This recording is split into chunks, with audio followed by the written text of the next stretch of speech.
Ассалаумағалейкум достар, сенімен бірге мен Мейт Реал дейді. Достар, бұрасын ұтқан. Бүгін мен өте өзекті мәселе бицепсті қалай шығаруға болады деген видео түсірмекшімін. Қалай шығаруға болады және де өте керемет сіздерге жаттығу көрсететін боламын. Достар, кет. Достар, бірінші жай ғана контентін жасаймыз.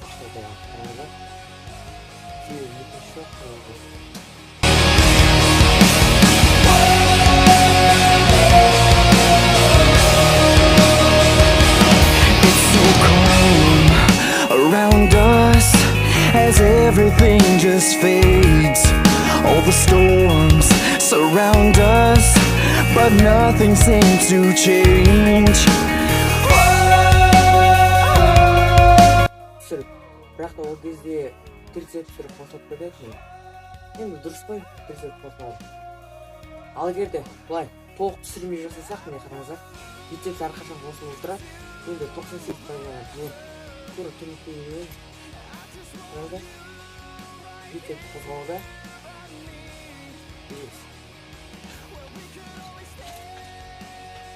Біз кішкене ауырлау зат кесеміз, яғни пешка блоктың жартысы, яғни блоктың жартысы одан дейін көрейік екінші подкастта. In the moment is like a star that never fades. This chance in an ocean, I don't wanna drift away without you. I have this fear of standing alone. Міне келесі қолға аламыз. Оған да 15 шақтай.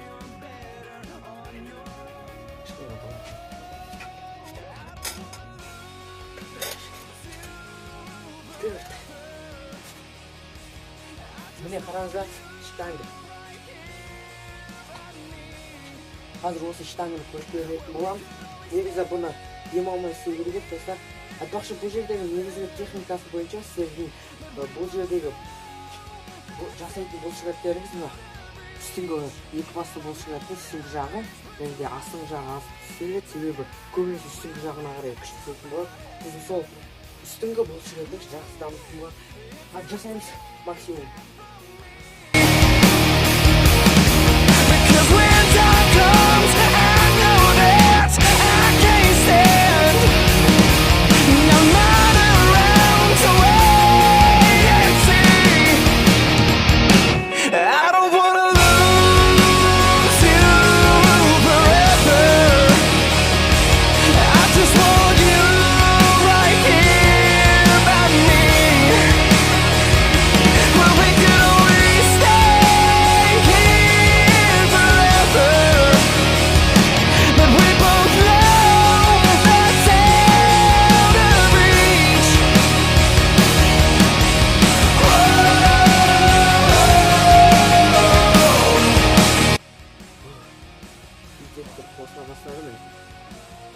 Келесі қайттан контейнер жасаймыз. Кішкене демалуымыз. Айтпақшы достар, бұл жерде істеген кезде сіздер кішкене алшаққа болсаң, енді шеткі бұлшыққа тұмшыққа, ал егер сіз белгімен қарай кішкене жақындатып енді ішкі бұлшыққа төмен жақындатып қозғалатын болады. Қараңыздар, енді қайттан контейнер жасайтын боламыз. Бұл кезде контейнер бір жақсы сіз бір қолға ғана істей бересіз. Штангыдан кішкене жеңіл болады. Сондықтан да штангыдан қолың шашақ болса, бицепс қосылай бересіз. Білмеймін, бірінші подкастта сезінеді.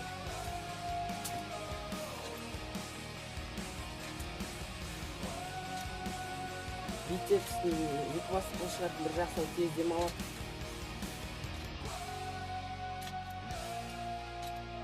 Қазір төртінші подход жасаймыз.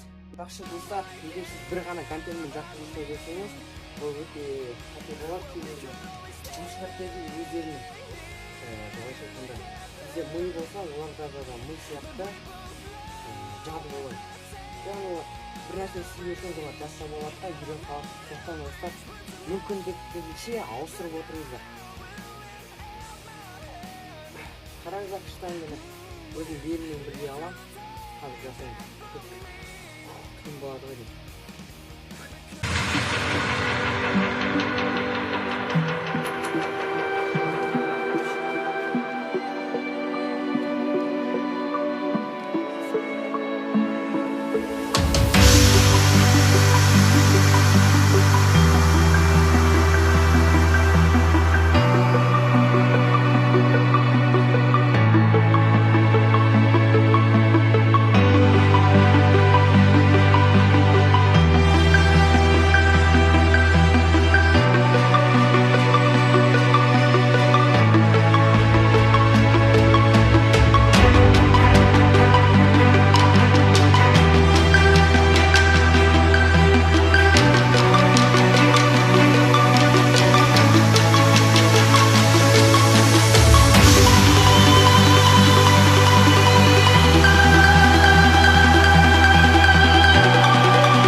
гантельмен штангыны қоссаңыздар дұрыс болады, өте керемет болады. Айтпақшы жаттығуды отырып жасаңыздар, себебі отырған кезде ыңғайлы болады. Сондықтан да көп, егер сіз отырсаңыз тіреп алыңыз қолдарыңызды, аяқтарыңызды. Сосын тек қана бицепспен жұмыс жасаңыздар. Тұрып-тұрыптан істеуге болады, бірақ та тұрып тұрған кезде кішкене қимыл болғандықтан сізге осы білектің күштері көмектесуі мүмкін. Айтпақшы достар, қазір турникке баратын боламыз.